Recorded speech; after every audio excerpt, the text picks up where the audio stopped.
Keep your model architecture and capacity proportionate to your training data and requirements. Why does this principle exist? Model capacity describes how complicated a pattern or relationship is that a model can express and is dictated by the architecture choice, for example, a neural network versus a decision tree, and, in some model types, the stipulated size of the model, i.e. its number of tunable parameters. For a given model to perform well, it's important that its capacity fits the dataset size and variety. A model with capacity that is too low for a task won't generalize well and perform poorly. This can create security vulnerabilities, especially around edge cases, lowering the entry barrier to trick your system. In contrast, a model with a capacity that is too high for the dataset also creates security vulnerabilities, such as increasing the proportion of feature space in which the model behaves unreliably if the training data does not adequately cover the feature space, or even giving adversaries extra capacity in which to hide malware. To dictate a model's capacity, there are two design decisions: its architecture and its size. Some model architectures, such as neural networks, are harder to interpret and understand than simple linear models, so the design choice must be justified. To validate your model for security or robustness, it's important to understand and be able to explain your model's behavior.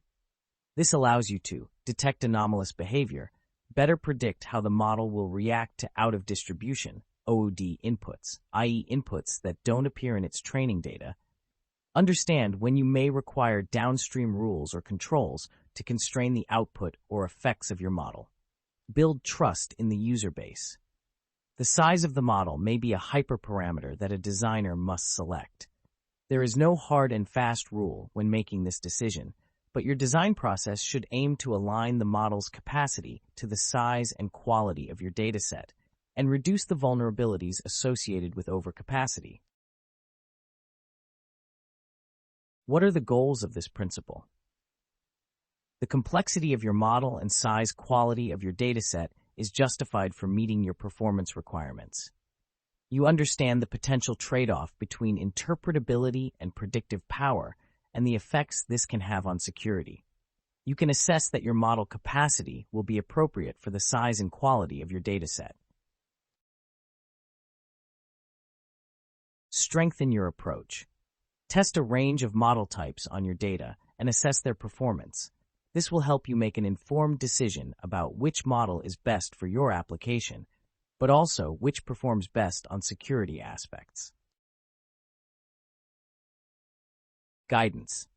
Assess the performance of a range of architecture types, where performance is likely to include robustness, using a bottom-up approach to selecting your model architecture.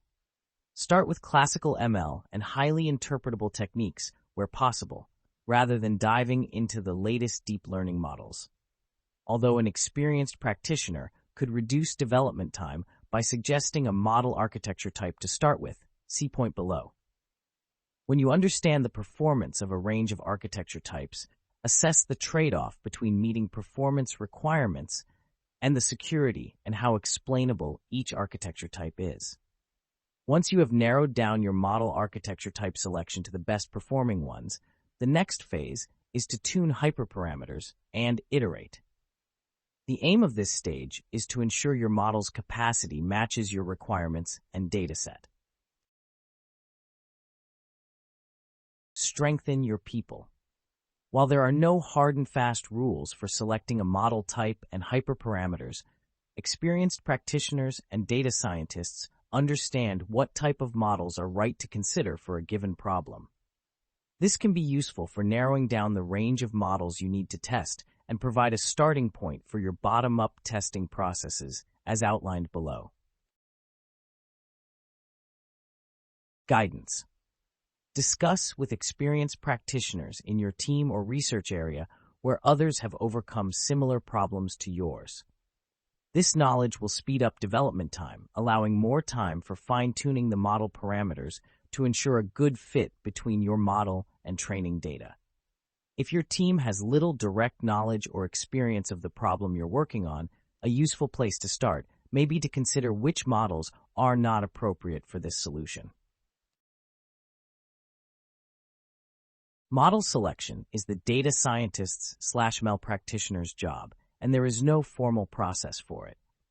It's important to ensure your developers and practitioners are familiar with the advantages and disadvantages of a range of ML and probabilistic techniques and are focused on fulfilling requirements with no bias towards the latest algorithms. Guidance. When selecting a team of developers, put in place processes to ensure their knowledge of algorithms is wide and invest in the appropriate training and guidance to fill gaps in knowledge.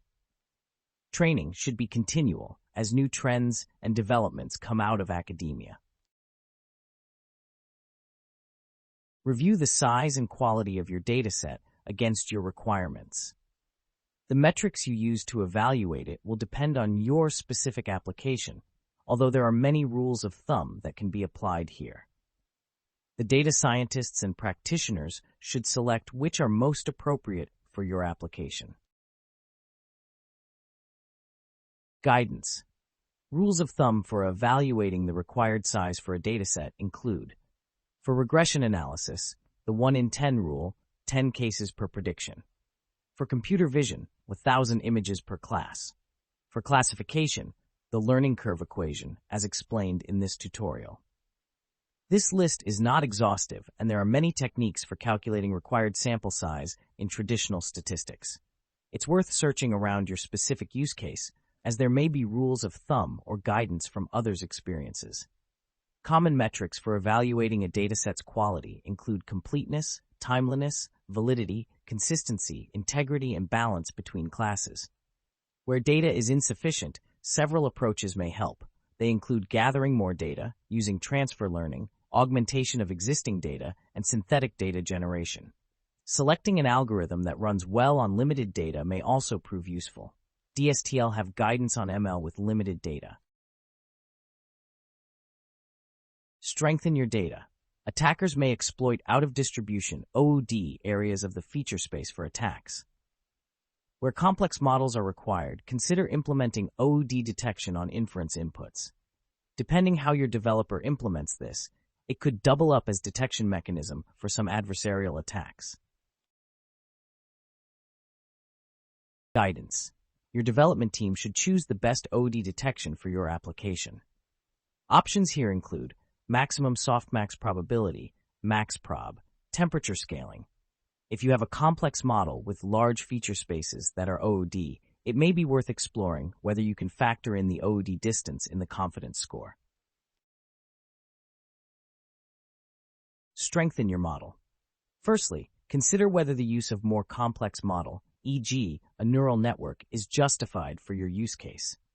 In many applications, particularly those using structured data, classical ML methods may achieve sufficient performance whilst being more interpretable and potentially subject to a smaller range of attacks.